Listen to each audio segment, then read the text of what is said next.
What's up, YouTube? Thanks for tuning in. On this episode, I'm going to be installing this wireless Apple CarPlay head unit in the 997 Turbo.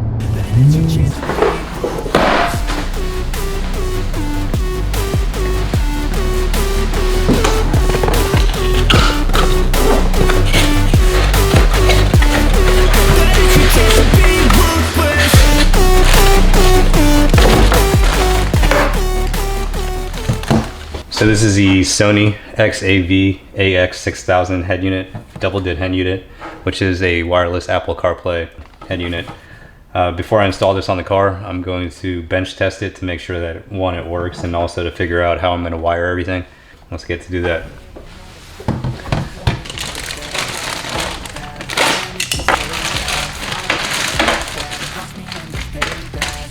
Alright, this looks like my main harness. So next we look at wiring assignments, pinouts. So black is ground, obviously. Yellow is constant, and red is switch 12 volt. These hooked up, and then we'll see if it powers on and the functionality of everything. Alright, so right now I'm drawing power off the car's actual 12 volt battery. Using my power probe, some test leads. I'm not going to bother to switch it. I'm just going to connect both of these to power, see if she fires up.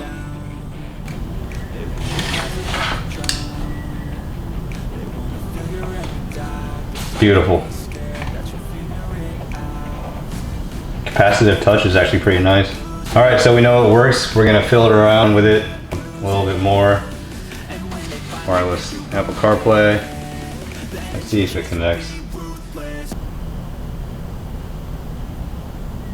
Alright, so for 996, 997 cars, it uses what's known as a MOS ring to basically control your audio and your infotainment. But a MOS ring is basically it's a system, kind of like B-CAN or F-CAN, if you're familiar with that. It's what is it? It's a media-oriented system transport, is what it stands for. So it basically uses coaxial cable to send and transmit and receive data between control modules and ultimately output sound or whatever action you want on like your display screen or your radio. The benefit of doing something like this is that it could send and transmit data really fast, and the system's pretty much simplified because the manufacturer only has to run one MOS cable between 4 or 5 however many control modules, rather than having a bunch of wires going back and forth.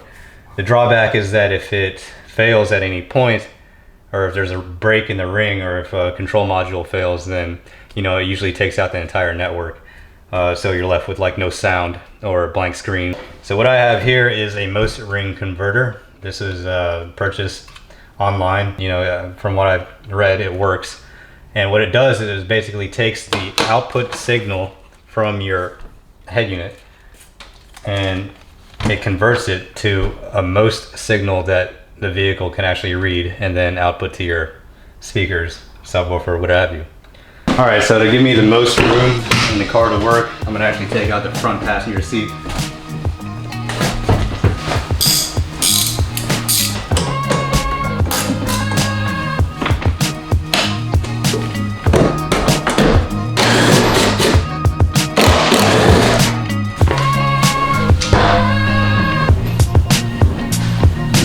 So light.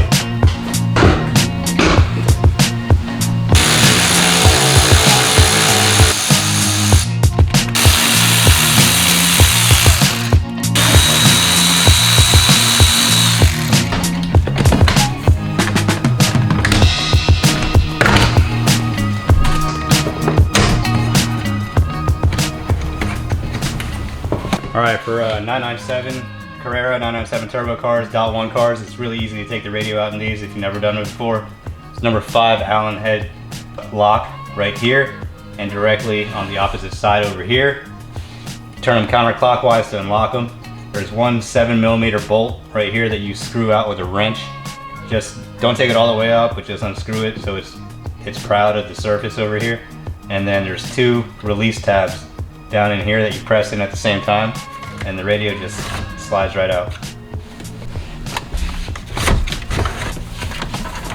Right, so these 2 orange wires with a 2-pin connector that plugs into the back of the audio unit, This is your most ring line. What I'm gonna do now is I'm gonna unplug all of this and hardwire the SONY head unit into the car, hardwire the most converter box into the car, plug the most converter box into these cables right here, and hopefully that'll output a audio signal to my speakers. I wanna do this because I really don't trust all of the components in this kit that I have. I trust the SONY head unit, that's a quality piece, but all the other stuff, you know, it's kind of a cloudy gray area. The last thing I want to do is wire everything up permanently only to find out that something doesn't work and have to troubleshoot it when everything's already permanently in. So, but let's go ahead and do that.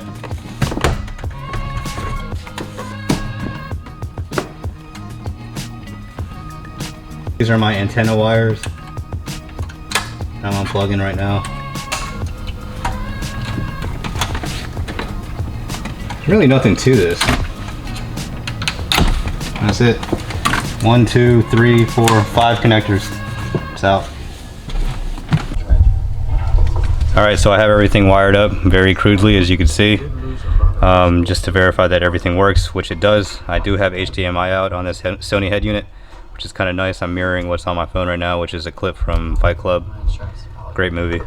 All I gotta do now is identify the inputs on the main harness up in there, and then tap into those for my power, my ground, my switch 12 volt, and my parking brake signal, which is just going to be grounded all the time so I could watch movies while I'm driving. You know, always a good idea. Off this main harness here, the brown wire is your ground. The green red wire, that's going to be your constant 12 volts. And unfortunately on this run of cable right here, run of wire harness, there is no switch 12 volt input. So what I'm going to have to do is I'm going to have to run a wire from this connector over here, which is your orange wire. This one right in the middle switches from ground to 12 volts when you turn the key on. Switch 12 volt source. So I'm going to do that cleanly. I'm going to do it so that I don't cut, I don't solder, I don't butt connect or anything, I don't wire tap anything. I'm going to keep it clean. What I'm going to do is I'm going to do it so all I do is back probe the back of the receptacle and then run wire that way. It's just going to be like kind of like a compression fit harness, but it shouldn't go anywhere if I use the right type of taps. This way the factory harness stays intact with no cutting. Use to put it back to stock. It's a matter of unplugging everything. Cause I don't give a fuck what you say. Yeah, I'ma do shit my way. So you can go kick rocks, I'ma stack bricks up, build what I want to make. Cause I don't give a fuck what you say. Yeah, I'ma do shit my way.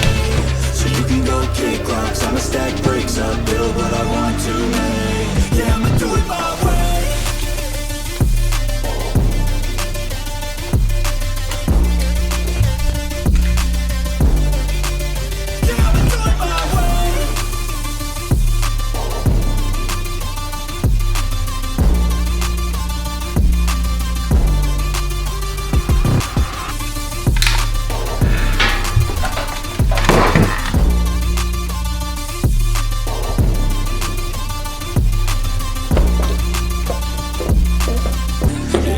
Shit my way, so you can go kick rocks, I'ma stack bricks up, build what I want to make. Okay, so this is how I have it wired. I basically double-sided sticky taped the most converter box to the bottom of the head unit base right here. I wired in the inputs that'll need switch 12 volt, and ground from here, and I wired those together with the same inputs that would be needed from the head unit over here. This wire here will be wired to constant 12 volt. This wire here will be wired to ground. That'll provide the ground and constant 12 volt for both the head unit and the most converter box. For the switch input, I also did the same thing. However, I just extended the wire to have it run beneath the console because that's the only switch input that I could find on the car. The green wire is your illumination input, which happens to be right next to the switch 12 volt. All these other wires coming off the factory harness here, those are not going to be used because that's for like left and right speaker, rear speaker, remote subwoofer out, that type of thing. I bought a Fakra to standard antenna adapter harness, and that's already wired in the car. And I also pre-ran the wires for the HDMI micro and USB-C. Alright, so this looks like a mess right now, but me being as OCD as I am, I'm gonna tuck it away nicely and try to make everything as neat and orderly as possible. Anyway, all 997s should have this style connector right here. For future reference, for anybody watching this video that needs to know, the brown wire is your ground, the green red wire, that is your constant 12 volt. Most system bus connector is this plugs into the most converter box. The Fakra connector for the antenna is this one. There's two of them. I tested it on the black one with this plugged into the head unit. I do have good reception for radio. And the switch 12 volt input is down in here on this main connector. Alright, light. There's an orange wire. So if you look down here, it's this orange wire right here.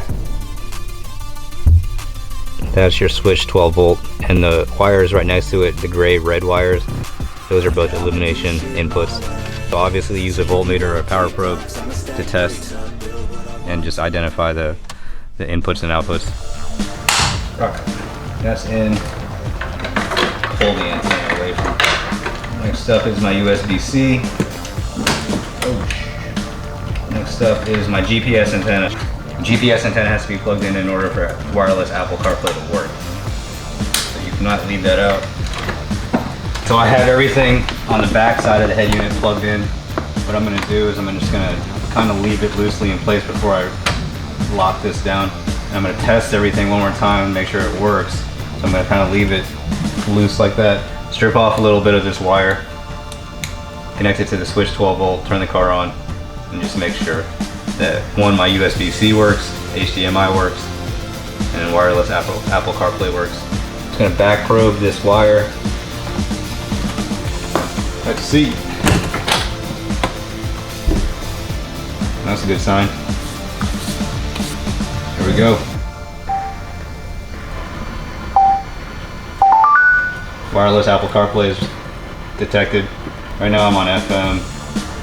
I'm inside a garage though, so it's like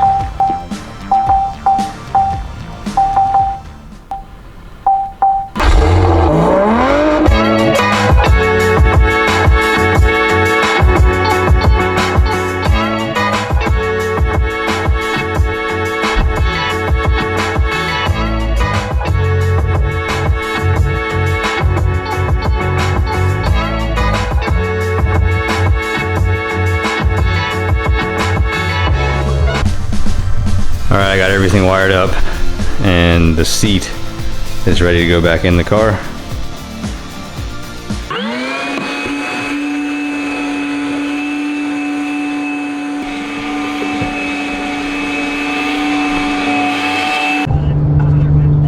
Alright, so I have the Apple CarPlay head unit wired up and installed. Everything is working. I have output at my front speakers, my rear speakers. Pretty sure if I had a subwoofer installed, I'd have output to that as well.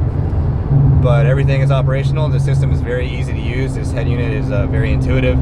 I like the Apple CarPlay aspect of it, and that I don't have to be looking at my phone to navigate maps or toggle through my playlist to try to find a song that I want to hear. Overall, it's a nice, sleek design. It's a nice, sleek looking head unit. I have, you know, I already uploaded a, you know, custom wallpaper, as you can see, and illumination input works. And you know, I decided to kill the illumination on the bottom row of buttons here just to give it a sleeker look. So the MOS converter box, that's let's touch on that. The MOS converter box, it does do its job. It does, if you wire it correctly, it'll work, but you do lose a little bit of sound quality. I'm not gonna lie, but I'm not really an audiophile, so for me, I don't really care that my treble isn't as crisp or my bass isn't as heavy as it could be, because you know, for me, I'm just going to be using this thing for the most basic things, which is maps and music. But it is the only alternative that you have to keep the factory wiring, because unless you're running component cables back and forth from here into wherever you're going to mount your amplifier and running a new subwoofer and all that, you know, I don't want to deal with all that. You know, this simplifies it, it makes it easy, and you know, it's this was like a day project. Not gonna lie, not even. Wow. So that's annoying as hell, is my sunroof. The frame rattles. I'm just gonna delete that thing and get a freaking carbon fiber roof and have the whole car painted. That's right, I said it.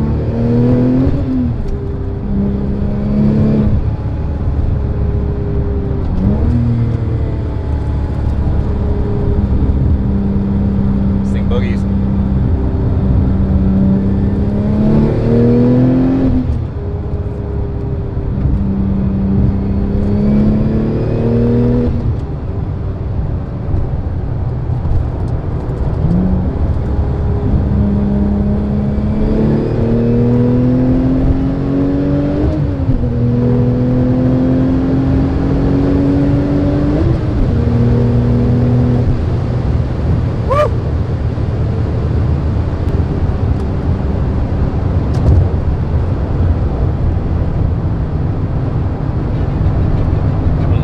Fun this morning, huh? So yeah, this thing is cool. It works, and I had fun installing it and making this video. Until next time.